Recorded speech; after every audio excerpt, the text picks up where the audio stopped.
fez o mestrado e o doutorado pela Universidade Pierre-Marie Curie em Paris, na França. Ele é pesquisador titular do Instituto Oswaldo Cruz, onde é chefe do laboratório de pesquisa em malária. Além de ser chefe desse laboratório, ele coordena a ação de vigilância e treinamento da malária extra-amazônica, então, naquela região, sendo o coordenador do Centro de Pesquisa, Diagnóstico e Treinamento em Malária, do CPD-MAL. Ele é membro titular das Academias Nacional e Fluminense de Medicina e também Fluminense de Letras, assim como o colega Marcos Cláudio também escreve livros e indico a vocês buscarem aí para fazer a leitura. É assessora de diversas agências governamentais e projetos de pesquisa, editora associada de algumas das revistas, bolsista de produtividade pelo CNPq. A sua área de atuação, em grande parte, é a parasitologia, né, com ênfase na protozoologia humana, em especial a malária, que é o tópico da palestra hoje. Tendo trabalhado muito na malária experimental, tanto símia quanto humana, e agora também nessa interface, né, que a gente vai ver hoje sobre malária zoonótica, né, de Plasmodium falciparum vivax e símio, e também um imunologista, né, estudando muito os aspectos da imunidade nessa doença, atuando também na questão de vacinas, e adentrou muito também para a parte de neuroimunomodulação, né, mais recentemente, onde, junto do Savino, tem desenvolvido alguns projetos bastante empolgadores. Acho que em algum momento o Cláudio falou aqui, né, em Manaus, lá no auditório do IPCCB sobre isso, e é um trabalho, inclusive, que uma das alunas do Cláudio veio aqui também da Fiocruz Amazônia, foi fazer o doutorado por lá, e acho que é muito caro a gente. Então, Cláudio, gostaria muito de escutar você, passar a palavra para você e deixar os alunos desfrutarem da sua fala. Muito obrigada por aceitar esse convite e fazer parte do nosso centro de estudos. Vou botar um cronômetro aqui. Muito obrigado.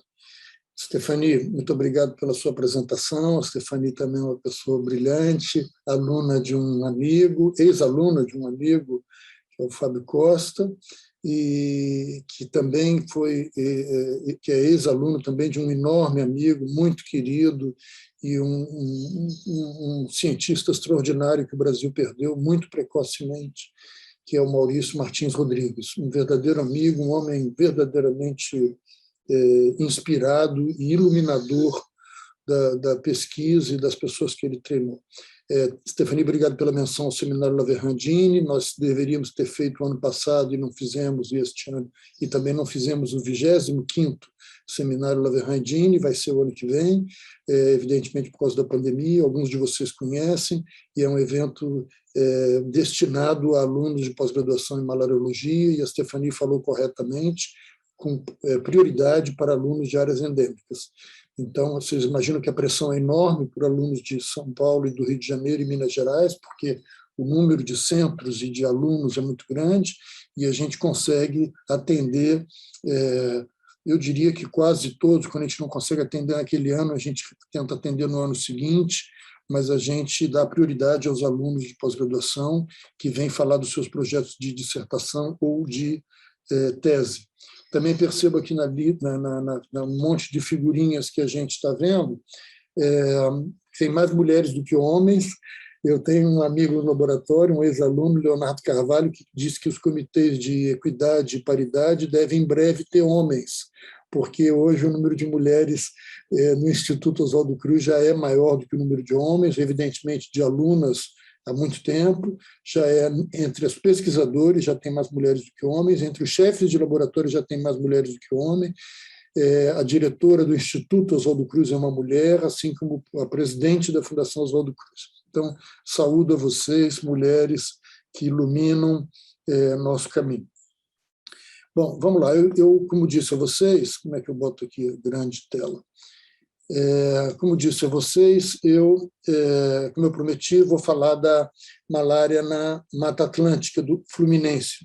Fluminense quer dizer no estado do Rio de Janeiro, e com foco no Plasmodium simium, que a gente descobriu que, na verdade, a gente confirmou uma proposta que o Leônidas Dini fez nos anos 60,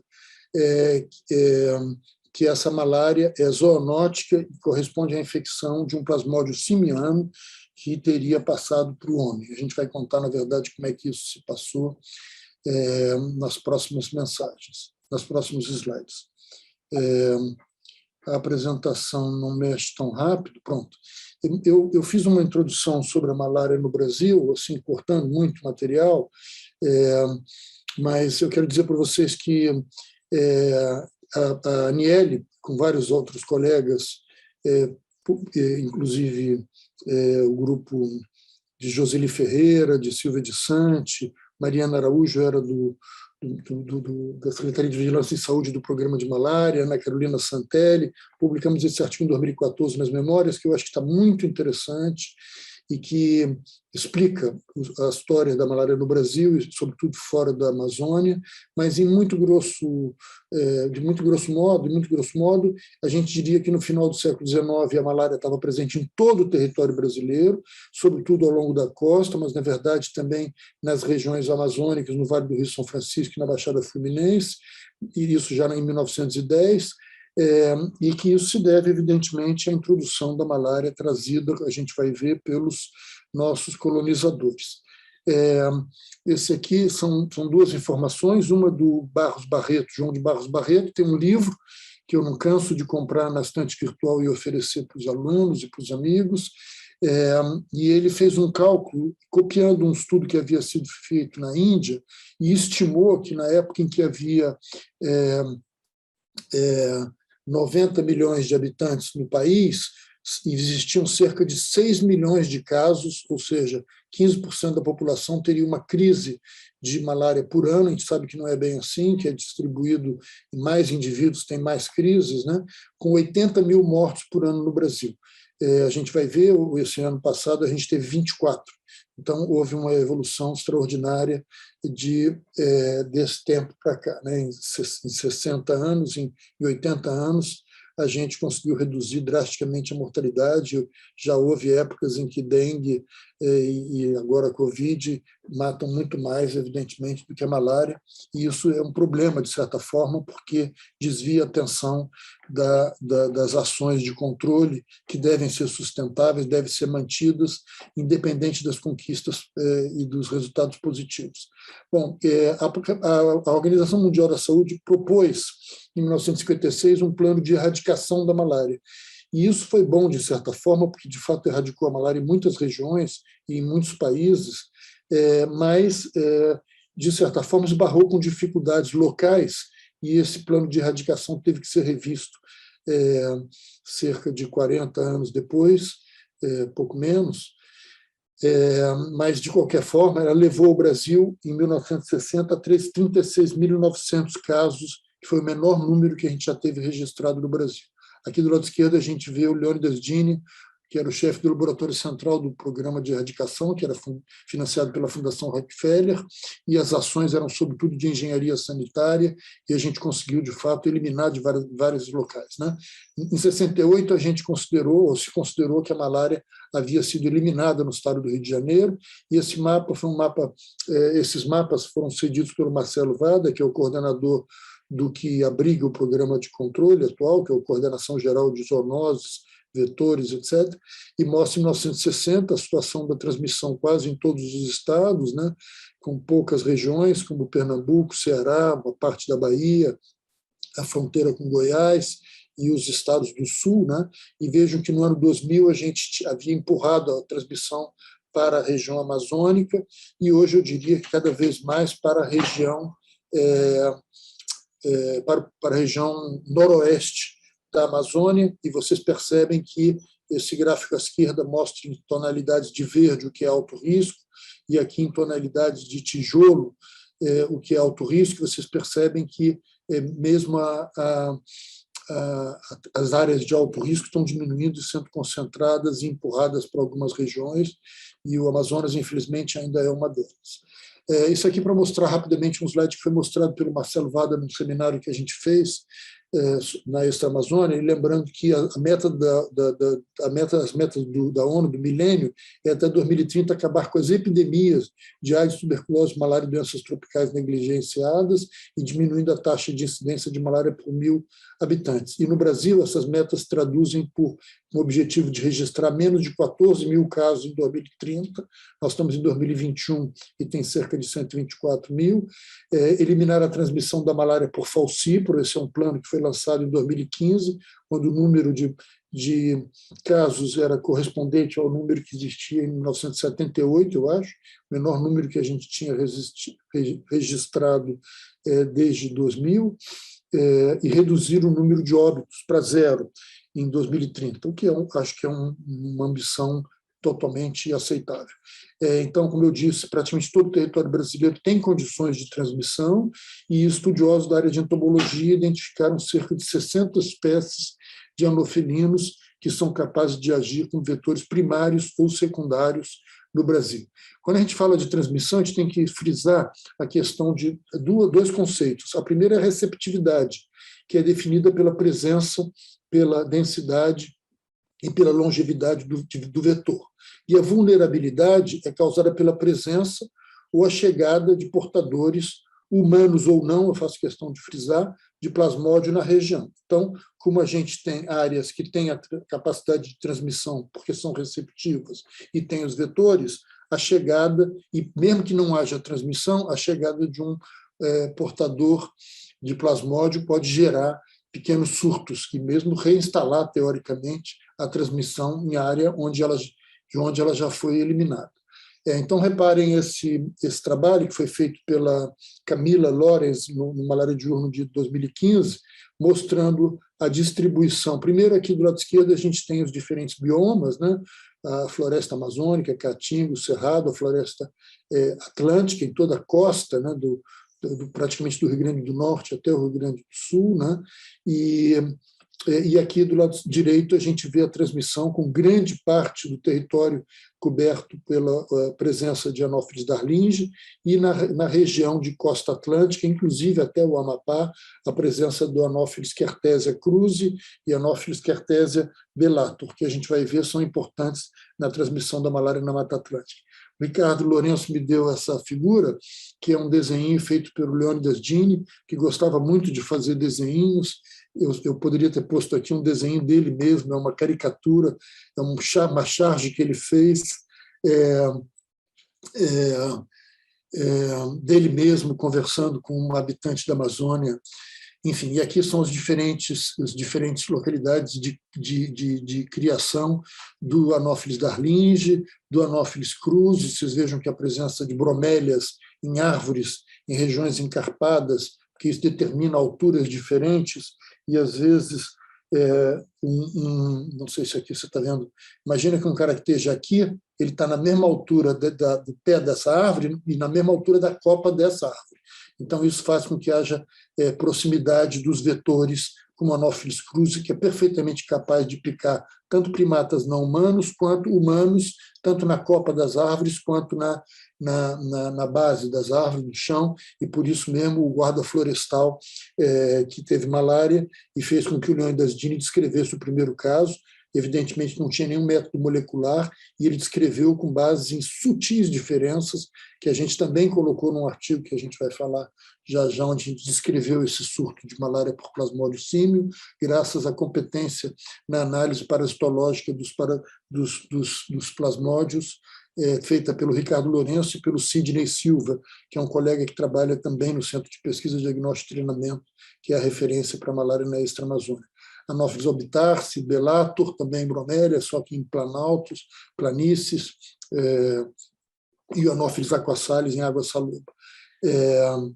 Evidentemente, essas diferentes espécies estão inseridas em diferentes contextos ecológicos e epidemiológicos e, evidentemente, também demandam estratégias diferentes para prevenção e controle. Isso aqui é um slide que eu fiz há muito tempo atrás, e possivelmente alguns de vocês já viram, porque eu gosto dele muito. Ele foi feito por uma colega da área de design do Instituto Oswaldo Cruz, e vocês veem que ele mostra do lado esquerdo a área da Amazônia Legal, que vocês veem que ocupa 60% do território do país, embora só 13% da população. A gente atualiza tanto quanto pode, todo ano, esses números, mas possivelmente eles tenham 1 ou 2 anos de atraso, mas a realidade não é nada diferente disso, né? Hoje a malária está a 99,7 alguma coisa na Amazônia, e a população possivelmente também seja mais ou menos essa mesmo. E aqui do lado direito nós temos a região não amazônica, a extra-amazônica, com diferentes pontos. Na época, esses pontinhos laranja representavam centros de pesquisa em malária. Hoje, evidentemente, a gente teria que acrescentar talvez o próprio Acre, Rondônia, enfim, o Amapá. A gente tem diferentes, Roraima, a gente tem diferentes centros que cresceram e se expandiram na Amazônia, talvez até mais do que na extra-Amazônia. Mas, na época, esses centros fora da Amazônia correspondiam a 81% dos centros de pesquisa. Possivelmente a gente esteja por volta de 75% ou 70% dos centros, ainda assim é assim mesmo que acontece, e isso é explicado pelo número que vem abaixo, que 90%, mais de 90% do PIB está na região extra-amazônica, que tem 87% da população. Esse gráfico também a gente montou, eu já não sei mais quem é o autor original, porque a gente fez esse gráfico, ele circulou tanto que é possível que o próprio Ministério tenha usado a primeira planilha que a gente fez, mas essa a gente pegou deles, que está mais atualizada, e as conclusões, assim, rápidas, porque eu também não quero perder tanto tempo falando disso, que ainda não é extra-Amazônia, vocês percebem que a transmissão de falcíparo e de Vivax até quase 1990 era mais ou menos semelhante, a gente podia dizer que tinha mais ou menos a metade dos casos devido a falcíparo, tinha ano que tinha mais falcíparo, tinha ano que tinha mais Vivax, e vocês percebem que houve, no ano 90, eu diria alguns marcos aqui. Em 91, houve a Conferência Interministerial em Amsterdã, que mudou a estratégia de erradicação para uma estratégia de adequação das medidas para os diferentes contextos epidemiológicos, visando, sobretudo, a diminuição da morbi-letalidade e como é que chama? A manutenção de centros sem malária e a diminuição do número de locais com transmissão. Então, percebam que, a partir de 90, a gente tem o primeiro efeito que começa a acontecer, que é a diminuição da transmissão por falcíparo, que é um dos maiores indicadores de sucesso das medidas de controle. Mas vocês percebem que há um serrote. Eu faço parte do Comitê Técnico Assessor há muito tempo, e há muito tempo, junto com outros colegas, Marcos Boulos, Cor, a gente briga com eles e, sobretudo, junto com o Pedro Tawil, que é alguém que sempre defendeu que as reuniões do Comitê Técnico Assessor se passassem na presença do ministro da Saúde. Evidentemente, a gente não tinha sucesso, ou, pelo menos, na presença do secretário de Vigilância em Saúde. Também a gente não tinha sucesso sempre, mas a gente fazia uma voz muito contundente de que as reuniões políticas que deram resultado eram aquelas que envolviam os decisores políticos. E essa que houve em Amsterdã, ela tinha nada menos que os ministros da saúde dos países onde havia transmissão de malária. E percebam que aqui, em 99, a gente estava com um número chegando em 600 mil casos, e houve, então, uma conversa, conto a história folclórica, que o então vice-presidente de ensino da Fiocruz, Paulo Busto, depois se tornou presidente, teria dito ao ministro, então ministro José Serra, que ele ia ficar conhecido como ministro da malária. E ele, todo prosa, disse: por quê? Imagino, por quê? Porque nunca teve tanta malária como na sua gestão. Aí ele ficou zangado, ficou chateado, ficou impressionado e fez uma reunião com os governadores de todos os estados que tinham malária e determinou que queria redução de 50% da malária em 2 anos. E percebam o que aconteceu. No ano seguinte, a gente já teve uma queda, enquanto que o crescimento era muito importante. No ano seguinte, aqui em 2000, já tinha uma queda, e essa queda foi se pronunciando, e percebam que o relargamento, como é que chama isso? O afrouxamento das medidas faz com que surja de novo recrudescência de transmissão, e voltamos a 600 mil casos. Eu me lembro que eu e o Cor nessa época, brigávamos muito, dizendo assim, olha, a gente tem vergonha de estar no Comitê Técnico Assessor de um programa que está permitindo que isso aconteça. Então, na verdade, o programa se aplicou. Eu não diria que ele estava fazendo errado, porque nunca fez, e, sobretudo, o programa se sujeita às críticas do Comitê Técnico Assessor, e é um enorme prazer e uma honra participar junto com o Ministério e da Secretaria de Vigilância em Saúde, porque eles aproximam a academia do serviço, e, na verdade, a gente conseguiu, então, que com o investimento do Fundo Global, investimento nacional importante, e, sobretudo, eu diria, o comprometimento político. Eu gosto de dar exemplo da vacina antivariólica, que em 1796 foi criada, mas a erradicação da varíola só aconteceu no final dos anos 70, porque houve um compromisso mundial, um programa proposto pela Organização Mundial da Saúde, uma decisão política de que a vacinação se tornasse obrigatória em todos os locais, e isso resultou na erradicação da primeira e, por enquanto, única doença do planeta. Então, o compromisso político é mais importante, ou tão importante, vamos dizer assim, do que as ferramentas de luta, né? Então, percebam que os casos diminuíram, chegamos a 2009 e 2010, houve um pequeno acréscimo, né? Vocês vão ver que os números que a gente mostra em seguida omitem esse pequeno acréscimo, e depois nós chegamos em 2015, a coordenadora era a Ana Carolina Santelli, que então ele propôs o plano de eliminação da malária falcíparo.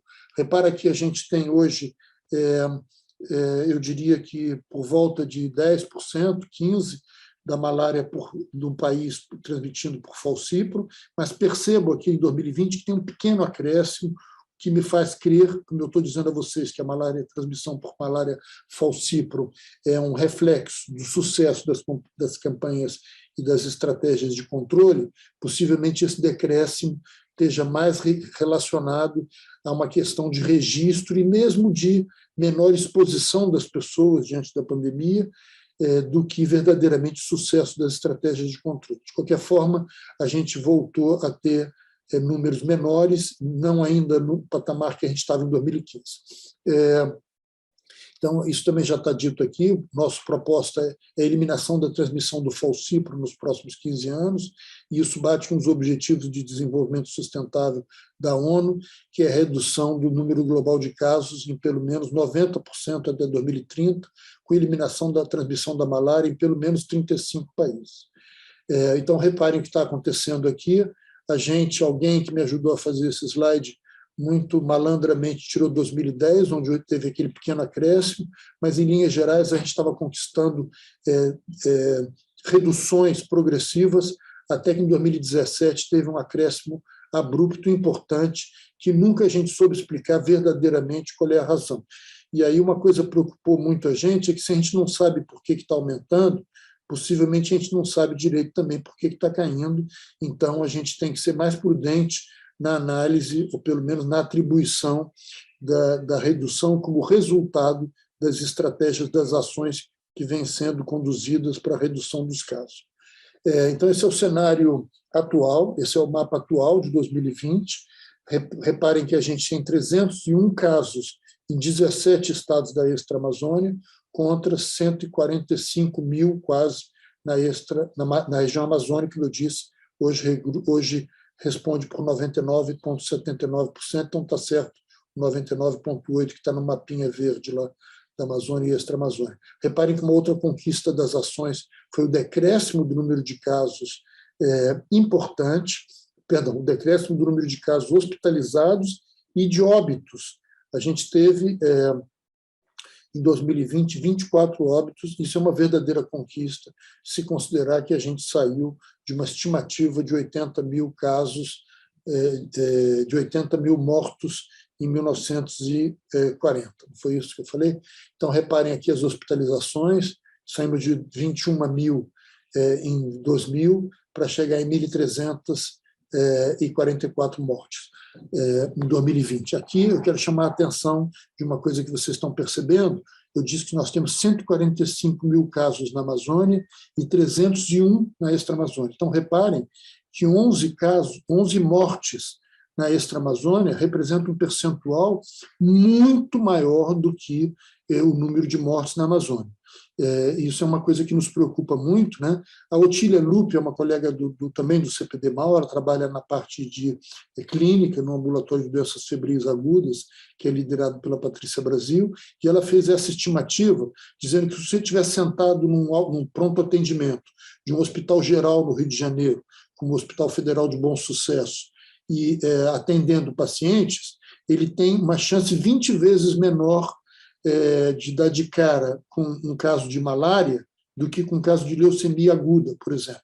Então, vejam vocês que isso explica, não justifica, porque o treinamento melhor da comunidade médica é uma necessidade, é uma realidade absolutamente necessária, mas explica por que essa doença virou uma doença rara e, portanto, uma doença na qual um médico recém-formado, ou mesmo um médico sem traquejo na área de infectologia, não pensa em malária quando está diante de um caso febril. Isso é grave, porque isso retarda muito os casos de malária. E como não tem transmissão aqui, esse caso pode estar vindo de Angola e pode estar vindo de Coari, no Amazonas.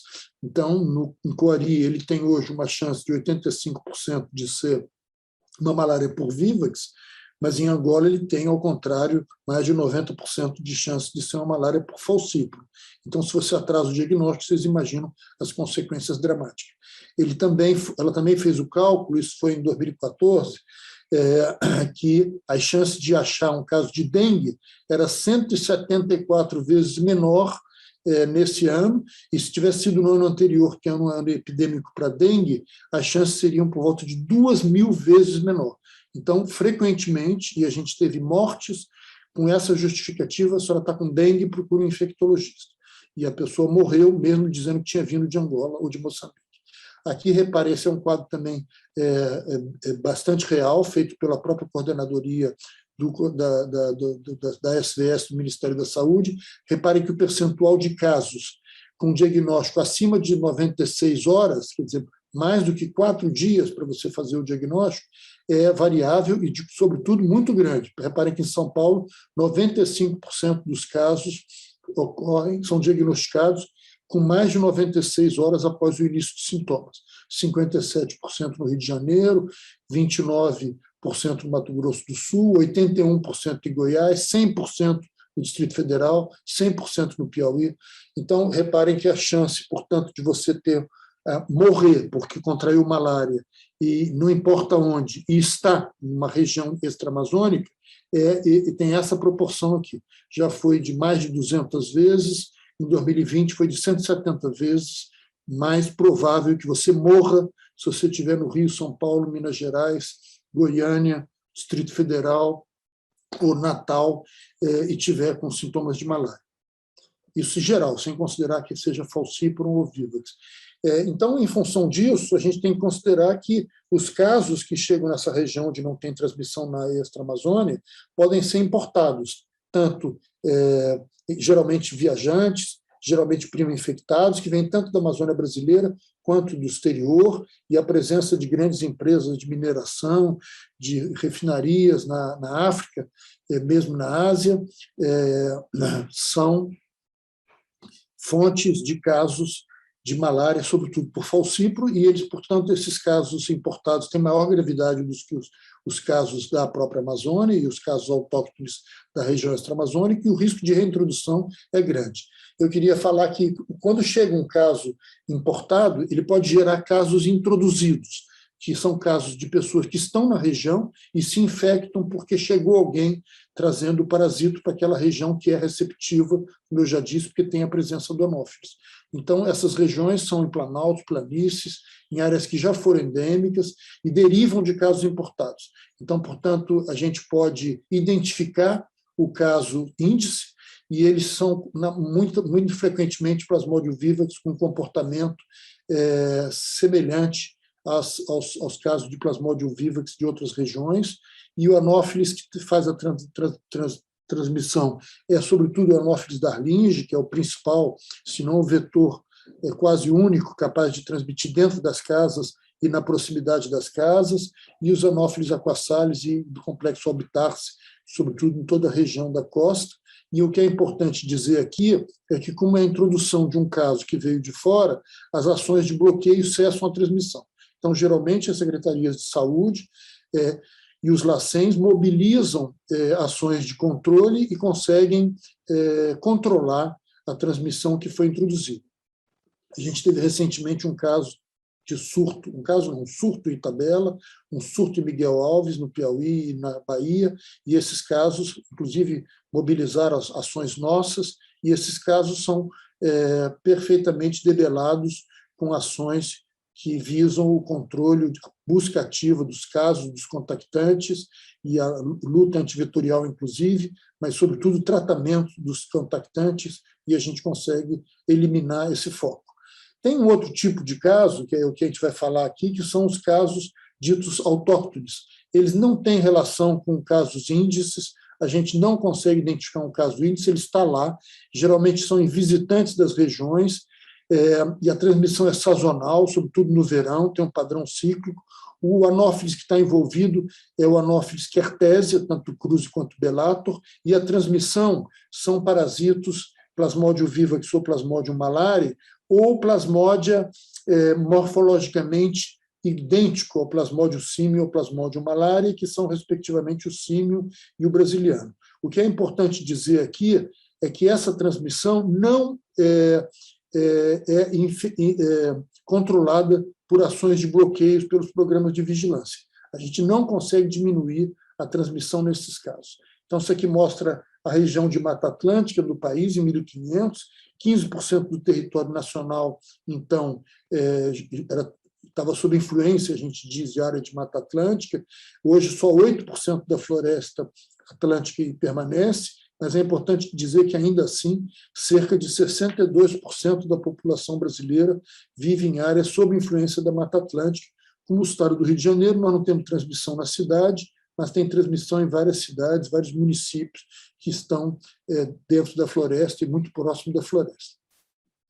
Isso é verdade para a Serra do Mar, né, que vai do Rio de Janeiro até o norte de Santa Catarina, e a gente chama essa malária de bromélia, porque os vetores Kertésia, Kruse e Bellator, como eu já disse, são capazes de picar tanto seres humanos quanto primatas não humanos, com frequências semelhantes, não tem preferência, e tanto na copa das árvores quanto embaixo.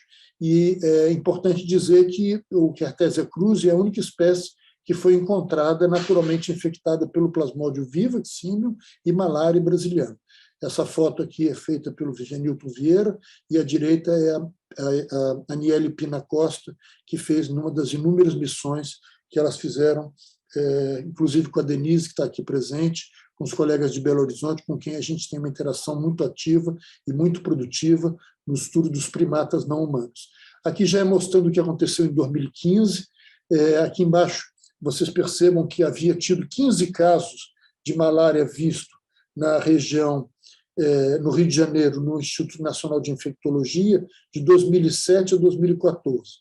14 casos dá mais ou menos 2 casos por ano.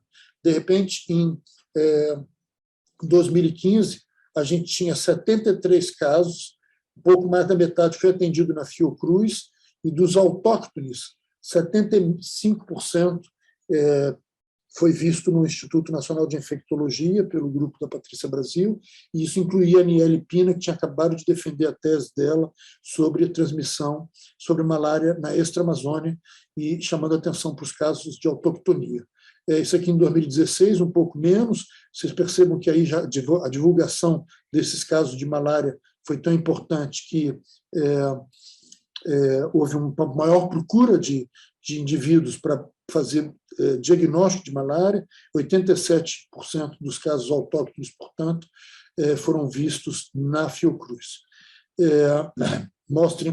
Reparem que a transmissão como eu disse a vocês, sazonal, um aumento muito grande da transmissão no período quente, porque os indivíduos entram na floresta para atividades recreativas, porque, evidentemente, é uma zona mais fresca, e vão se banhar em cachoeiras e se oferecer de torso e corpo praticamente nu aos mosquitos que picam, como o Kertésia cruzi, durante o dia inteiro. A sintomatologia é relativamente clássica, com febre alta, inclusive, mas nunca vimos um caso internado em decorrência dessa malária. Ela é uma malária sem gravidade e responde clínica e parasitologicamente muito bem e rapidamente ao tratamento com cloroquina e primaquina, e não temos recaída até o momento. A gente não vai ter tempo para falar sobre isso. A gente não observou recaída, lógico que esses casos receberam primaquina, mas a gente, por um lado, teve alguns casos, 2 especificamente, que havia contraindicação para o uso de primaquina, e eles também nunca tiveram recaída. E também pegamos macacos infectados, e 2 macacos infectados, tratamos só com cloroquina e colocamos numa gaiola telada, e eles nunca tiveram recaída também. Não quer dizer que ela não existe, mas a gente não observou ainda. Então, isso aqui mostrando que a divulgação que foi feita foi muito importante, o que gerou uma procura maior da população, e vocês vejam que a gente fez, no ano de 2015, 555 testes para malária por busca espontânea dos pacientes, contra 255 feitos nos anos anteriores. Então, reparem aqui que mostra a proporção de casos importados em relação aos autóctones, e esse número que mostra essa proporção mostrada em 2014 é mais ou menos o que acontecia sempre. 10%, no máximo, dos casos registrados no Rio de Janeiro eram autóctones, e mais de cerca de 90% de casos importados. Reparem que em 2015 essa autoctonia aumentou, em 2016, em 2017, e houve uma diminuição da transmissão, e esse mapa aqui mostra a presença de casos de febre amarela, que teve muito impacto na população de primatas não humanos e reduziu drasticamente o número de primatas que são o reservatório animal para o Plasmodium simium, e, portanto, a gente deixou de ter transmissão nos anos seguintes. O número caiu drasticamente e a gente teve, acho que, 2 casos em 2018 e 2019. Reparem que a transmissão é em área muito fechada, o sujeito vai lá, leva um pouquinho de maconha, uma flauta doce, fica isolado na região, completamente enfiado na mata, e é assim que ele pega a malária por Plasmodium simium. Essas 2 fotos, eu estou brincando com a maconha, porque aqui era um arquiteto que me impede que ele usasse também, mas é o arquiteto que fez a casa da direita que nos deu essa foto, e da esquerda foi o próprio morador também, que era um pesquisador da Fiocruz, que tinha essa casa no campo, e onde ele, na verdade, ia como visitante. Ele trabalha e mora no Rio de Janeiro e ia passar o fim de semana nessa região. Como eu disse, é importante dizer que os habitantes, embora a gente, quando faz busca ativa, ache contactantes infectados por esse plasmódio, e até por outros, eu vou falar disso, mas a gente não vê casos com sintomas. Então, rapidamente, o que a gente fazia era um inquérito parasitológico, epidemiológico, com orientação e informação da população, coleta e captura de vetores. O grupo do Ricardo Lourenço, inclusive, também capturou macacos, sobretudo os bugios, que a gente hoje sabe que são os reservatórios principais da transmissão por Plasmodium simium, vetores igualmente, veja essas ricas bromélias, e é nessa região, eu esqueci o nome, acho que é cálice, da flor, é onde o Anopheles cruzi gosta de criar. Então, aqui a equipe, a Denise está aqui com o macaquinho junto com o Alcides Piscinati, que é o diretor do Centro de Primatologia do Rio de Janeiro. A gente fez bastante estudo com os primatas que estão lá na região de Guapimirim, expostos, portanto, à transmissão. Aqui no cantinho é o César, do nosso grupo, e a Aniele também do nosso grupo, que agora está no grupo clínico da Patrícia Brasil. Então, reparem que a gente tinha uma situação, deixa eu ver o tempo para saber o quanto que eu estou correndo muito, né? Vocês querem fazer alguma pergunta até aqui ou eu continuo?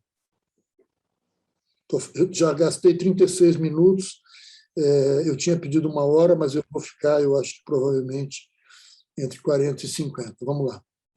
Stephanie, você quer que a gente faça alguma pergunta agora ou não? Não, acho que pode seguir, Cláudio. Tá bom, vamos seguir então. Então, esse mapinha é um mapinha que foi elaborado, assim, como é que chama? Idealizado pelo Ricardo Lourenço, foi feito pelo nosso designer gráfico, que trabalha conosco há mais de 25 anos, e ele está nessa publicação no Lancet Global Health, onde a gente relata esse surto de malária por Plasmodium simium, com a identificação do vetor, que é o Anopheles certeza cruzi, eu não me lembro se nesse trabalho já está a implicação do bugio como principal reservatório animal, e reparem que ele mostra níveis diferentes, né? Tem não é bem uma escarpa, que é uma região que acontece muito nessa região, mas é um desnível importante, suficiente para o homem que está lá em cima, está no mesmo nível da copa da árvorezinha embaixo, né? Então, os macacos circulam na copa das árvores e o mosquito pode picar tanto os primatas não humanos na copa das árvores quanto o homem no chão. E isso faz com que a transmissão ocorra. É importante já chamar a atenção que a identificação dessa forma de transmissão ela é extremamente relevante em termos de saúde pública, porque ela se caracteriza como uma zoonose. E como vocês todos sabem, na hora que a gente tem uma zoonose, a gente pode parar de falar em erradicação. Então, mesmo que a gente consiga erradicar a malária vivax e falciparum do Brasil, o que é possível, a gente não vai conseguir erradicar, muito provavelmente, a transmissão pelo Plasmodium simium nessas regiões. Então, as estratégias de prevenção e controle vão ser diferentes e envolvem, sobretudo, estratégias de informação e educação da população, que tem que saber que ela vai estar exposta à transmissão se adentrar a floresta com qualquer finalidade que seja, porque ele vai estar exposto a um mosquito que pica o homem e pica também primatas não humanos que podem estar infectados. Então, esse trabalho levou à identificação de 2 SNPs, que, uma vez que a gente fez um alinhamento com 794 sequências de Plasmodium vivax, uma sequência relativamente grande de 3.000 aminoácidos, 3.000 pares de base, a Denise me corrige se eu estiver incorreto, e a gente comparou com 794 sequências de Plasmodium vivax no GenBank, e a gente percebeu que o símil era diferente do vivax de todas essas sequências, tanto quando a gente usava amostras oriundas de primatas não humanos, quanto quando a gente usava amostras oriundas de humanos. O grupo da Cristiana Brito, com a Denise, inclusive como primeira autora, fez um trabalho que eu considero bastante importante, que é um método que usa 2 ciclos de ampliação com um ciclo de digestão enzimática para a identificação do SNP que identifica o Plasmodium simium de todos os outros plasmódios. Então, a gente consegue dizer com um teste que é relativamente rápido e simples para os laboratórios que estão aptos a conduzir esse tipo de exame, consegue identificar o Plasmodium simium, diferenciar o Plasmodium simium de Plasmodium não simium. Esse é o trabalho que acabou de ser aceito pelo BMC Biology, com o sequenciamento completo do genoma do Plasmodium simium, e vocês percebam que a gente, colocando aqui os isolados que foram sequenciados, que foram 6 de humanos e 2 de bugio, estão num ramo completamente diferente dos outros plasmódios vivax da Amazônia, da América do Sul, perdão, da Amazônia e da América do Sul, né? Não, aliás, da região pacífica também, da América do Sul, das Américas. E portanto, esse plasmódium é um plasmódium monofilético considerado monofilético dentro da diversidade maior dos plasmódios vivax das Américas, né? Deixa eu ver, tem alguma coisa tapando aqui a informação adicional? Peraí. Ele não está...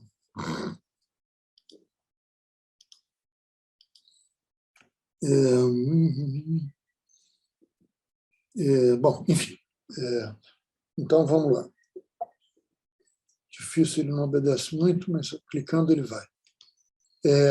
Também, nesse sequenciamento, um foco foi dado nos genes que codificam proteínas que podem estar envolvidas na ligação do parasito com o eritrócito, na invasão do parasito com o eritrócito. E a gente percebeu que no Plasmodium símio a gente tem tanto ausência de alguns alelos, quanto a presença com deleções.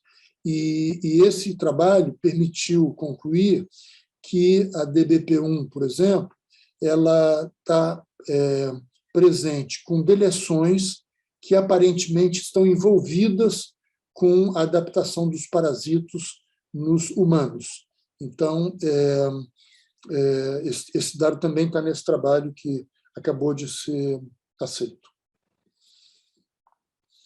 Esse trabalho também foi feito em Belo Horizonte, e a Denise também é a primeira autora, e aqui do lado direito vocês veem as espécies de primatas não humanos que foram identificadas com infecção pelo Plasmodium símio e pelo Plasmodium brasiliano nessa região de Mata Atlântica.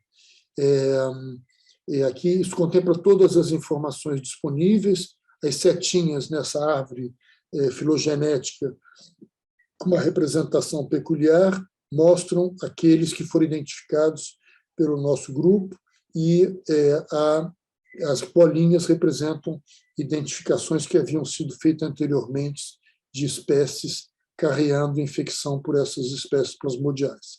Uma outra abordagem que foi feita, essa aqui também em Belo Horizonte, com macacos de Mata Atlântica, tanto em Santa Catarina quanto no Rio de Janeiro, e com a preocupação de se buscar evidência de exposição a antígenos de forma extraeritrocítica, pré-eritrocíticas, né, que é a proteína CSP dos porozoítos, quanto antígenos de formas sanguíneas de Plasmodium vivax e de Plasmodium falciparum e malária. E vocês reparam que a gente tem a exposição ao esporozoíto, ao antígeno do esporozoíto, numa frequência que é maior do que a frequência de reatividade com antígenos de forma sanguínea, o que mostra, e que a gente perfeitamente espera, né, que existe uma exposição maior à picada do inseto e que não necessariamente a infecção com o esporozoíto injetado por nessa picada vai vingar, se tornando uma forma eritrocítica. Isso é bastante importante. E o que esse trabalho mostrou é que a família Telida, que é dos bugios, se mostrou muito reativa para a presença de formas sanguíneas, mostrando que eles efetivamente são um bom hospedeiro para a malária e para albergar a forma eritrocítica sanguínea dos plasmódios. Isso bate com os resultados do Felipe Abreu, que também é desse grupo grande, mas trabalhando com o Ricardo Lourenço, mostrou, tanto em nível molecular, quanto em nível parasitológico, estudando macacos capturados nessa região, da região de Guapimirim. E outras mesmo. Esse aqui já feito no nosso laboratório, também a exposição e a reatividade a antígenos de forma sanguínea e antígenos de forma esporozoíta. Não está mostrado aqui a reatividade com forma esporozoíta, mas o resultado também é o mesmo. A gente tem uma reatividade maior para formas esporozoíticas do que para formas sanguíneas, mostrando que alguns animais vão vingar a infecção e outros não. E, importantemente, reparem que a gente tem aqui a resposta anti-MSP1, tanto para Plasmodium vivax, simium, quanto malária, aqui não tem diferenciação, brasiliano, quanto para Plasmodium falciparum. A gente publicou isso em algum momento dos anos 2018, 2019 ou 2017, não me lembro. Não, 2014, perdão. Com um grupo que estudava doadores de banco de sangue provenientes em São Paulo, e percebeu-se que aqueles provenientes de áreas de Mata Atlântica tinham PCR positiva para falciparum, vejam vocês. Isso bate completamente. Eu me lembro que, na época, houve uma reação do grupo da Ana Maria Duarte, da Silvia de Sante, do Marcos Boulos, até, acho que Crispim, fizeram uma carta criticando o nosso trabalho, a gente respondeu, dizendo que era aquilo mesmo, e que a PCR era positiva para Plasmodium falciparum, e, mais recentemente, vocês devem ter visto um trabalho bem maior desse grupo, mostrando a presença de falciparum na região e mostrando, inclusive, a presença de roedores infectados por plasmódios africanos, como o Berghei, na região. Então, a gente acha que possivelmente seja um falciparum, a gente acha isso, a gente acha nos contactantes, muito raramente, a presença de indivíduos com PCR positiva para falciparum, mas a gente nunca viu chegar no hospital um indivíduo com malária por falciparum se queixando de infecção se queixando dos sintomas de malária. Então, a gente acha que essa é uma malária que se modificou e que alcança o homem, possivelmente numa interação também com primatas não humanos, mas não causa malária, mas ela está presente na região. Bom, isso aqui são os artigos que a gente fez. A gente teve que fazer recentemente uma compilação do nosso desempenho por um financiamento importante que a gente tem do Ministério da Saúde, e então a gente teve que mostrar nosso desempenho, e essas são as produções, são a produtividade científica na área. Então, com isso, a gente tem, vocês todos aprenderam na escola que tem 4 espécies que infectam o homem, né? O falciparum, o malária, o vivax e o ovale. Mais recentemente, o Sutherland mostrou que, na verdade, o ovale são 2 espécies, o Curtizi e o Ollicheri, portanto, o número de espécies passa para 5.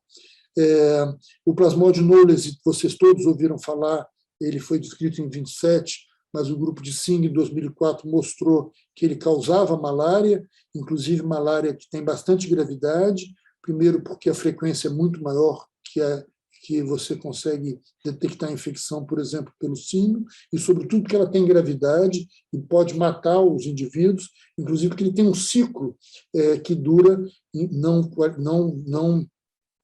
48, não 72 horas, mas 24 horas. Então, ela muito rapidamente aumenta a parasitemia e pode levar o indivíduo ao óbito. O sinomólgico foi descrito pelo grupo de Tá, em 2014, também infectando humanos na mesma região, na Ásia do Sudeste, na Malaya, e o Plasmodium símio, portanto, que a gente escreveu depois do trabalho de Fonseca, que era um colaborador do Leônidas, eu acho.